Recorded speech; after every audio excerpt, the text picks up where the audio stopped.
I knew you'd want more Mark facts. Hee hee hee. Welcome back, Nerd Squad. I am so happy to be back and to be spreading even more Mark Grayson knowledge. Mark is the main character of Invincible, a comic series from Image's Skybound imprint that was created by Robert Kirkman and Cory Walker, with much input from Ryan Ottley as well. It has recently been turned into an animated series for Amazon, which just finished its first season. It was amazing, wasn't it? To help you get to know Mark a bit better, we've come to discuss the main character and some important facts about him. But be warned, if you aren't familiar with the series or the comics, you might want to check some of that out first, as like on part 1, this list will be diving into spoilers for the comics and potentially the series. You've been warned. Now, let's get counting. Number 10, Amber. On part 1 of this list, we talked about Adam Eve, aka Samantha Wilkins, widely accepted as the love of Mark's life. In fact, I feel like Mark has even referred to her on that level before in the comics. But before there was Samantha, there was Amber. Amber was Mark's girlfriend in high school. Amber, Bennett, and Mark would date for a while in the comics, and Mark would even reveal his secret identity to her. This has also happened in the show, where Amber's character also appears, but was also redesigned to add a bit more diversity, which Kirkman has stressed in interviews was very important to him when it came to the animated adaptation. I freaking love Amber's character in the show. She is such a badass. In the end, it didn't work out between Mark and Amber because, well, Mark realized being a hero made him a terrible boyfriend to Amber, and he also realized he was in love with Adam Eve. The two broke up, but on amicable terms, and even stayed friends afterwards. Later on, Amber would be mistreated by her partner Gary. Amber tells Mark about this, and he actually ends up threatening Gary, scaring him supposedly straight. Amber ends up being thankful to Mark for his help. I just love that personally they remain friends and that the two still care for one another even after their relationship is over. They just want the best for one another. It's all like a very mature way to move on from a relationship, and I feel like a more realistic thing. Number 9, his dad's real motivation. During the season 1 finale of the Invincible animated series, it's revealed to us that Omni-Man is more complex than he seems. Well, it's revealed why he's so complex, I guess I should say. We kind of already got a sense for his complexity when we saw him kill all the Guardians of the Globe.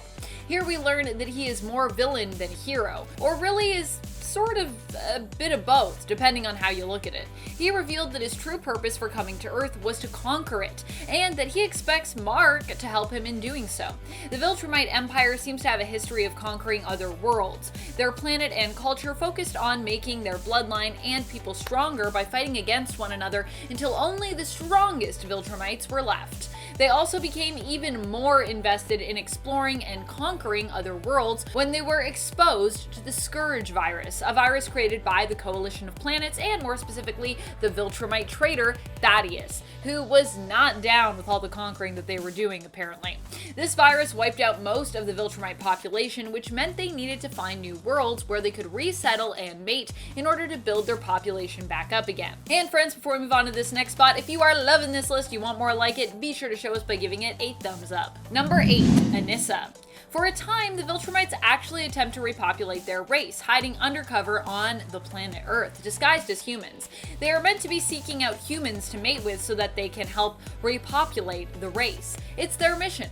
However, one Viltrumite, Anissa, can't seem to find anyone who meets her standards on Earth. She thinks mating with humans is kind of below her, especially as she never really wanted to mate with anyone to begin with in her own personal life. So, it's pretty tricky for her. She has, however, become acquainted with Mark and sees him as a good potential mate, as he at least happens to have Viltrumite DNA, and it's also implied that she finds him pretty attractive. Mark, however, just wants to be with Eve and actually refuses Anissa's advances. Number 7, Trauma. Despite Mark telling Anissa that he's not interested in her and that he only wants to be with Eve, she doesn't listen. She tries seducing and even fighting Mark, trying to get him to submit and telling him it's pointless to resist her as she will just take what she wants if she has to. Mark fights back but doesn't want to hurt Anissa and eventually finds himself restrained by her. She forces herself on him, leaving Mark traumatized after the experience. Anissa would eventually come to regret doing this to Mark and later tries to apologize to him. While Mark eventually does forgive her in his own way, he was left traumatized by this experience. It also happened while Rex was in the process of taking the world, and while Mark and Eve were expecting their first child together. It would take a long while for Mark to share his experience and to heal from his trauma. Number 6.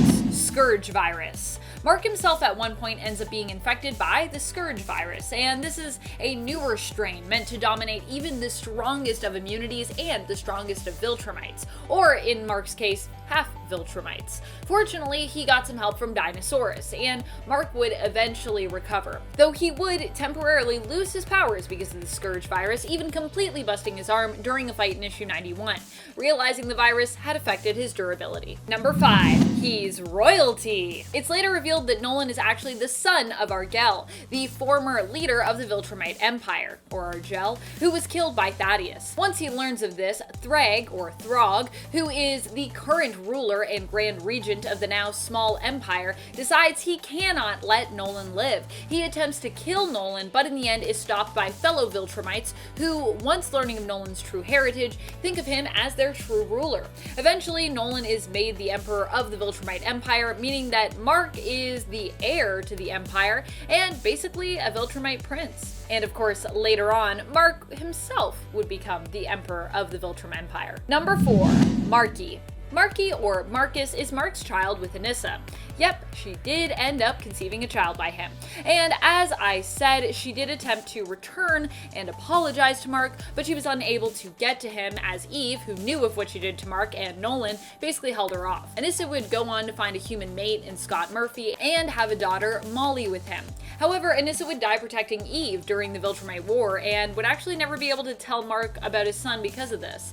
Instead, it was Scott, Marcus's adoptive father and Anissa's mate, who told Mark about him.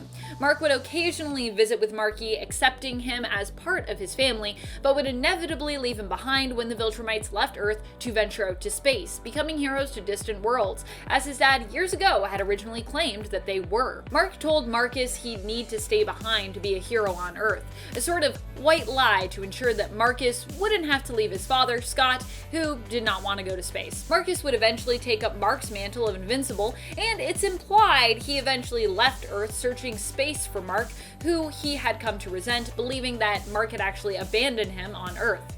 Which, I mean, Mark kinda did, but also, he was like, Marcus's place is on Earth, so yeah. Number 3, Tara. Tara is the daughter of Invincible and Adam Eve. She would get her name while Mark and Samantha journeyed to Taliscria, or Telescria? They gave her the name Tara after they had left the planet Earth to mark their new beginnings and in memory of their history on the planet Earth. The name Tara is chosen because Mark and Eve think of her as their own little piece of Earth. Aw, so cute. Tara would end up growing to be strong like her father and her mother, but would ultimately become more rebellious as she grew, eventually breaking away from her dad for a time, but returning to her family when her mother was believed to be on her deathbed, dying finally of old age. Or was she? Number 2, his weakness.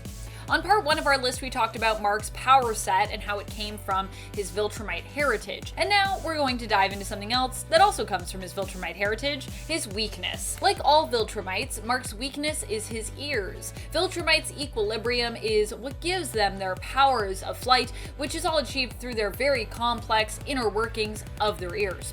What this means is that their ears are actually more sensitive than most. This grants them super hearing powers, but can also mean that discombobulating a Viltrumite, assuming you have some superhuman strength backing you up, is a really good way to disable them, at least temporarily. Number 1, his death? On live television, no less. Dinosaurus was broadcast as he completely eviscerated Mark. But why? Well, all was explained in issue 100. It turned out that that wasn't really Mark, but a lifeless yet convincing cloned copy of him.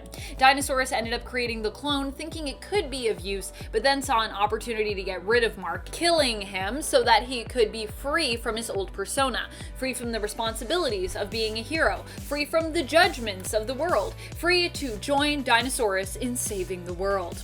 After swapping Mark out with a clone using his new teleportation capability, Dinosaurus exposed Mark to a frequency that basically leaves Viltrumites in a comatose-like state, due to the complex workings of their ears and their hearing sensitivity, which we talked about on the last point. Eventually, Mark would escape Dinosaurus, killing the complex character at his own request, and return home to his family. But for a while, the world, his family, and his friends would think that he really was dead. What are some of your favorite Invincible issues? What are your favorite facts that you've learned about Mark? Are there any other characters from the Invincible universe that you'd love to learn more about? Let us know in the comments below. This has been Top 10 Nerd, and I am your host, Amanda McKnight. Till next time, you stay nerdy, YouTube.